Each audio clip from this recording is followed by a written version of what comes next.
Yo, what is good? We back with another one. Today we finna take a look at 10 men ambushed a man in a Lambo. We finna take a look at it and see what happened. Now they say that crime pays. There was a time in my life that was my favorite line to say. For me, it was like an excuse I used to comfort myself when it came to doing foolishness I knew I wasn't supposed to be doing in the street. Fast forward to now, do I still think that crime pays? Yes. However, it only pays temporarily. And I've come to the conclusion that the time you spend in the streets doing whatever it is you're doing never adds up to the time you spend in prison or even worse, a grave. Let me break that down. See, most kingpins and high-level drug dealers, when we hear about their stories where they seem to have everything, it always ends the same way. They made millions of dollars, drove the best cars, lived in the biggest houses, had the finest women, wore the most expensive clothes, but as information pertaining to whatever crime they were involved in, we always hear that they did all that within just the span of 3, 4, or maybe 5 years before they were caught by the police.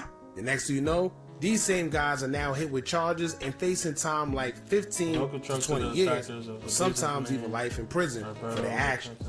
Or you play so hard in the streets that aside from law enforcement, the streets actually caught up with you because of either past beef or just plain jealousy. And then you end up losing your life for life. There's no amount of time of bowling that can replace you losing your life because it's simply not worth it.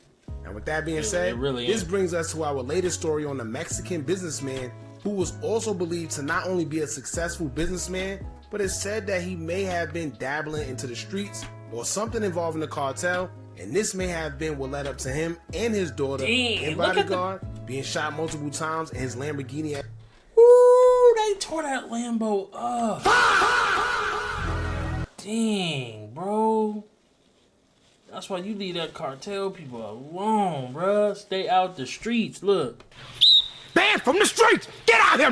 You stay out the streets. I repeat it, bro, because they look at that. That is crazy to look at, SUV, resulting in them all losing their lives after being ambushed. Another lesson this teaches us is not have one foot in and one foot out. It may work for some, and you do have people that actually get away with being in the streets and being legit.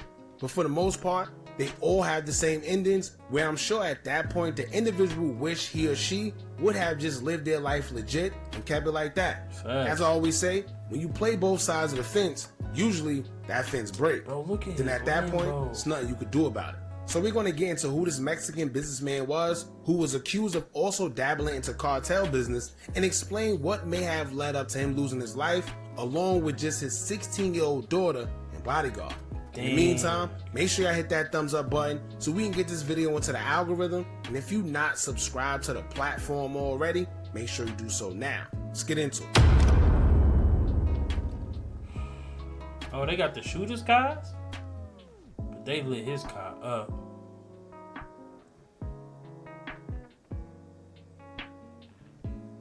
Born in one of Mexico's major cities, Zapopan, in Jalisco, Mexico, was a businessman by the name of Alberto Valencia, aka El Prieto. He was mostly known in the local business community and respected for his professional achievements in family life. One of those achievements happened to be building a reputation as a successful entrepreneur in Jalisco, making himself a wholesale merchant and founder of Transportes Odal, a logistics company certified under the US CTPAT standard. His company dealt with transporting dry boxes, refrigerated units, and container platforms throughout Mexico. The USCTPAT is an acronym that stands for Customs Trade Partnership Against Terrorism. This is a program where business partners with the government to secure international supply chains against terrorism, help find loopholes in the security of transporting, and helping make trade flow more effective. Members include importers, carriers, and manufacturers, but the benefit of this the most is that their goods are inspected less or sometimes not at all, plus expedited border processing, especially when it came to the US ports. Now from that alone, I think that should already tell y'all why his business is so lucrative in a company where the cartel went wild with drug trafficking. Cartel was paying that man. Paying him. He was like, hey, get this overseas, gang. They don't get checked as often, or they don't get checked at all. Yeah. Trafficking into the U.S. and always trying to figure out new ways to get it into the U.S. Keep in mind, there's a lot of corruption in Mexico, and this is why there's rumors spreading that according to reports, Alberto may have denied forced protection from the cartel when it was offered, and instead he went on to hire his own security personnel. Now, if you know anything about the cartel, do you know that that is a no-no? However, Facts. I'm assuming that Alberto felt strong in denying the cartel, assuming that if he got his own security, he should be safe, Dang, he denied right? him? Well, we'll get back to that, because on December 29th, 2025, at around 10:20 a.m., Alberto was traveling in his Lamborghini Urus, led by a convoy with his 16-year-old daughter inside and private security personnel, where some were even identified to be ex-military men. That's when it said that around 30 armed assailants who utilized large vehicles, including an abandoned GMC Yukon that was used to block the convoy in, got out of the vehicles and began shooting. I thought it was 10. 30 armed assailants. 30. 30.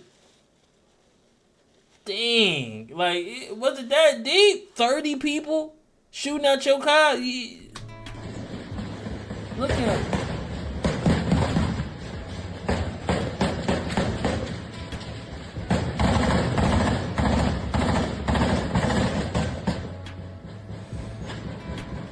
All you hear is gunfire.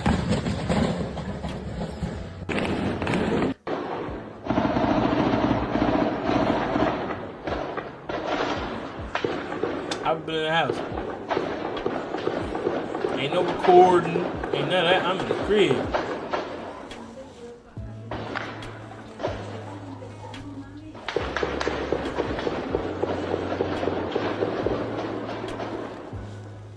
Now, there's videos all over social media and graphic pictures showing Alberto's lifeless body along with his daughters.